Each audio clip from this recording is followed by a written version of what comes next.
Haleluya. Aiwa ndikana dai kukaedza tichingoimba tinozvifarira. Saka ndapedza kuerengerwa kutsokena ine ndazvitendera. Hanzi maari mune mufaro. Muri kunzi muna tete mutambirwa here. Mune mufaro. Hamuna kusuruwara. Hamuna kuwinyana winyana. Unongonzwa kungopenya ngozwa. Vanoarora yawara. Taizorwa blusi vakana kunzi vaita muyeri. Muyeri. Taizorwa cooking oil. Iyo kana uri muzukuru. Kana uri muzukuru kana kuti uri hanzvadzi yeiye yakarora chete. Taita kudururwa nebhodo. Saka ndokuzogqoka ndikutoitwa na. Saka handisi kuti indega. Chese takaungana muno ndozvatirikuita. Saka kana manzwa kunzi maari mune mufaro. Ati munongona munofanira kusura. Ende kuti mune mufaro. Jesu kuti zvine mufaro. Tinongoita zvakanaka.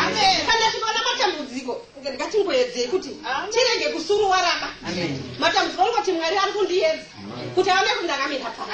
Saka kana ari pamatambudziko ndichajamba chete ndichazoona pamberi pacho. Ndichatoita zvakanaka. Ngekuti mune mufaro. Unombotanga ukangotanga nemufaro ukasamara. Aiwa zvifundi. Hapana zviri kumboita zviri kuita ba. Asi ukamboita mufaro ukamboita dhirika. Wazwa kuti ndiri kutonzera vochinamata. Ngekuti ndidarike iwe matambudziko iyaya. Ndakamboadarikewo matambudziko iyaya. Mwari akati aiwa tambudzika. Ndichizwa mai moyo graduate ndikati amai is very good. Ndichizwa mai ndikati ndikati very good. Ndaitsamwa mufungi.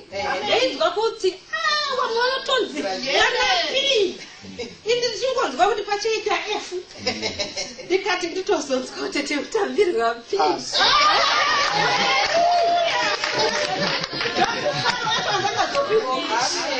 Ndakamira pano mungati ndinyanzwa P. Ndakafita F. Vincent akaenda kuNicoride. Akati mitesti yenyu akati mwana ndibvunza kudini. Ndikati aiwa ili kuitwa musi wa 17 ndamuenda bvisa. Ndikati ndofunga vese ndandinamatira chete. Asi ndaizvizwa pedzi kungoti ndinofunga zvinhu zvakaoma. Indibva ndangozvishingisa kuti aiwa Mwari vanoda kundiitira zvakanaka vese ndari pano. Ndeu ndakarerwa namai angu namai mboyo kuti kana uchiona zvinhu zviri uchiita zvinhu chero zvakaoma sei ita ndinongozvigona chete. Usaita asi ukati ndinozvitadza. Mwari angu ndozvari kukumbira. Saka kubvira ipapo chese chakaoma sei nongoti ini ndinochambuka chete. Nekuti Mwari anoda munhu anodawo izvozvo. Kana uchida zvokuti udzikire unobva wangodzikira. Ini manje kudzikira kunonga ndakabva ndati handichazviita. Ndakatozvisiyira kumusha. Ndakudawo kukwirira wega handisina asi ndinongozviti Mwari ndokanaka. Saka hanzi kuchengetedzwa. Kungochengetedzwa here. Hatitaiti kumusha wapfumi vanoita majuraho. Kuchengetedza chii? Mumba mawo warombo tichingoti chero tangondokiinura tisina kudzirasa tangochengetedzwa. But ukuru kunzi kuchengetedzwa kwacho hakuzi kuchengetedzwa kwekuti tichazoenda basa tine munhu mukuru tirege kubiwa. Kuchengetedza mune zvese anokuti ndezvekwaMwari. Hapana zviri kuita zvimwe zviri kuzotsaudzirai baba mwana tiri kutaura zvimwe zvinhu ndiri kutotadza ndiri. Zvese izvozvi ndezvekwaMwari chete. Saka hanzi ngatichengetedza. Tichichengetedzwa tichidaro. Tikuya futi hanzi gwara. Kungoita gwara so. Zvinhu zvinongorine gwara hazvimbonetsi.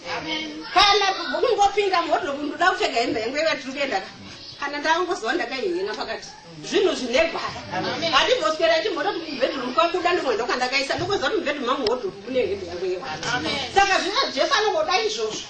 Haadi izvozvo kuti ndambomuregedza ndambomudii. Anongoziva kuti gwara racho tichateedzera zvinhu zvaJesu.